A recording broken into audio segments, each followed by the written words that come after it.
Sir ఇప్పుడు మీ క్యాంటీన్లు తీసేశారు. మీకు జీవనోపాధి ఏమైనా కల్పించారా సార్? లేకపోతే ఏం లేదు, ఆ! అలాంటివి ఏం లేదు. ఇంకేటి తెలీదు. ఆ! ఉమ్.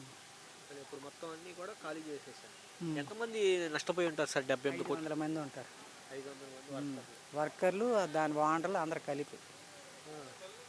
అంత పెద్ద పెద్ద క్యాంటీన్లు తీసేశారు. తీసేశారు. ఆ! సార్ చూస్తున్నారు ఇప్పుడు ప్రైవేట్ పరం జరగట్లేదు అంటూనే ఇప్పుడు క్యాంటీన్లు తీసేస్తున్నారు. దాంట్లో ఉన్నటువంటి ఎంప్లాయీస్‌ని తీసేస్తున్నారు. కాంట్రాక్ట్ వర్కర్‌ని తీసేస్తున్నారు. అసలు ఏమనుకుంటున్నారు ఇక్కడ ఉన్నటువంటి ప్రజలందరూ కూడా?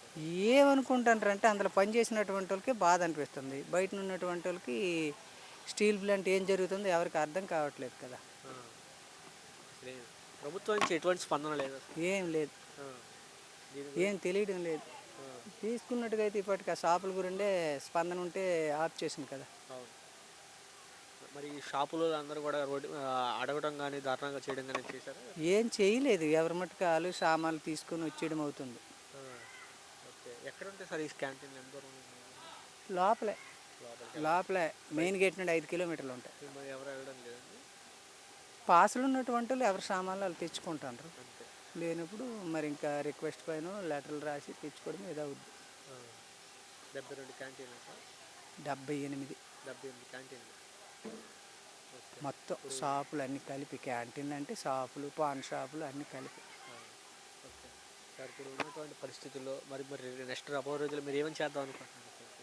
ఇంకా దాని గురించి ఆలోచించలేదు. బ్రతుకు తెరువు గురిండే బాధగా ఉంది కాబట్టి దాని గురించి ఇంక ఇప్పుడు ఫ్యూచర్ గురించి ఇంకా ఆలోచించాల్సిన ఇది లేదు. ఇదేటో తేలే వరకును మాకు ఇంకా ఆదరవు దొరికే వరకు ఇంకా వేరేది చూసుకోవడానికి ట్రై చేస్తున్నాం. అంతేగాని ఇప్పుడు మనం ప్రభుత్వం గురించి మళ్ళీ పార్టీ గురించి ఆలోచించవలసిన పని లేదు.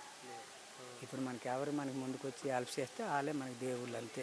అంటే ఈ వయసులో ఇంత వయసులో కూడా మిమ్మల్ని ఇట్లా చేయడానికి చాలా ఇబ్బందిగా అనిపిస్తుంది. ఏం చేస్తాం మరి, చేశారు. పిల్లలు చదువులు.